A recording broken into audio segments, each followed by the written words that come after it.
Hey there guys, I hope everyone's doing well and has been enjoying the holiday season. I'm finally back after taking a bit of a break for the holidays and also due to the fact that there was a winter storm that hit the United States. But I'm finally back just before the new year and we're going to be taking a look at a brand new title for this year, the Callisto Protocol. Now this Dead Space inspired game has been out for a little while now, finally got my hands on it, and it actually does have a built-in benchmark tool. Now you're looking right now just the intro of the game, but we're going to jump into the benchmarks and actually take a look at what the different performance settings on the AMD APU tuning utility actually end up giving us with the Ryzen 5 5500U. Now right off the bat, I just want to say 1080p pretty much out of the question. Whether you're running at the stock 15 watt TDP or you go all the way up to the performance preset, which ends up giving you a TDP of 28 watts, you're not going to be able to run this at 1080p. It is pretty much out of the question. The game actually does have FSR and it has temporal upscaling, and neither one really provides a good enough experience to really justify its existence, especially because it's FSR 2.0, which means that the performance overhead pretty much negates its usability on an APU system like this. So because none of the upscalers and just running the game at the full 1080p resolution is enough to really provide a decent experience here, 1080p is just completely out of the question. You are going to have to lower the render resolution target. Thankfully, the game does actually have a slider for that, and you can pretty much adjust it to whatever percentage you want, with the lowest that it actually goes down to is 50%. So pretty much the game would be rendered at 540p, and really this is pretty much the best scenario we could possibly have when having any kind of built-in upscaler is not going to do the job for us. At least we do get the render slider. Now if we drop the target render resolution down to 60%, which is around 648p, we do see the averages start to get to a range where it might be playable, but the 1% lows really struggle here, and we are running this with DirectX 12, which is what it defaulted to. Now the game actually does support DirectX 11 as well, but you can see that with DirectX 12, even 648p is not enough to give us a decent experience here, and we're running this with 28 watts of TDP. And after trying multiple settings, pretty much what I ended up finding to give the best result was to have the TDP set to 28 watts, running the game at the absolute lowest settings, which the lowest preset doesn't even set everything to the lowest. You pretty much have to go in manually and just set everything to the absolute lowest value, and then running at the 50% target resolution. And even then, by the end of this, the 1% lows weren't exactly in a range that was incredible, but our averages were at least decent enough. Built-in benchmarks can only tell you so much about how a game actually performs though, and they're really mostly useful for comparative reasons, because a lot of the times they won't necessarily give you a one-to-one conversion of what the actual gameplay will end up being like. So jumping into the actual campaign itself, I'm only going to show you the intro section for spoiler reasons. I did end up actually playing it for a decent while. I am a good bit further ahead from this area, but I'm just going to show you the intro section because of the fact that the performance doesn't really fluctuate too far away from how it is throughout most of this. So in our absolute best settings, which is just pumping a full 28 watts into this system, along with running the game at 50% resolution with DirectX 11, this is about as good as it could get. Now the averages were pretty decent most of the time, and if you look at the frame time chart, it's actually pretty alright. It's nothing remarkable, but it is consistent enough that it feels pretty decent to play most of the time. But there are very frequent areas where you're going to see a spike in the frame times, and that is felt as a stutter in the game, which means that there are pretty frequent stutters as you're going around playing and entering new areas. Sometimes even in combat, because of how cinematic it can actually end up being, it can really drag down the performance, and it can make doing things like dodging attacks pretty difficult to do sometimes. So the level of performance you're getting is actually going to affect the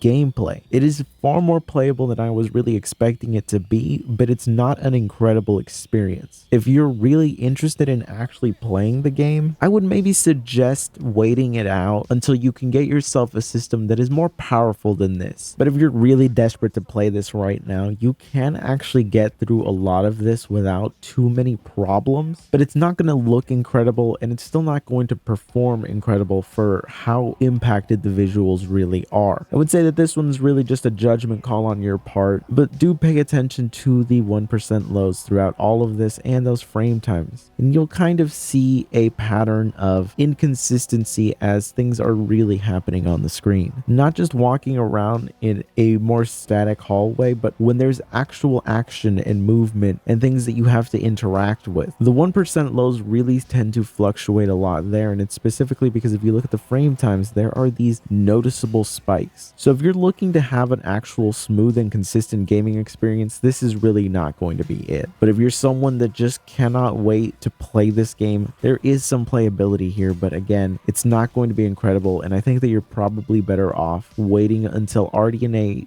based iGPUs end up saturating the budget market and you can actually squeeze in an upgrade. But anyways, I hope you guys found this look at the Callisto Protocol useful. If you did, be sure to subscribe, and I will see you guys in the next one.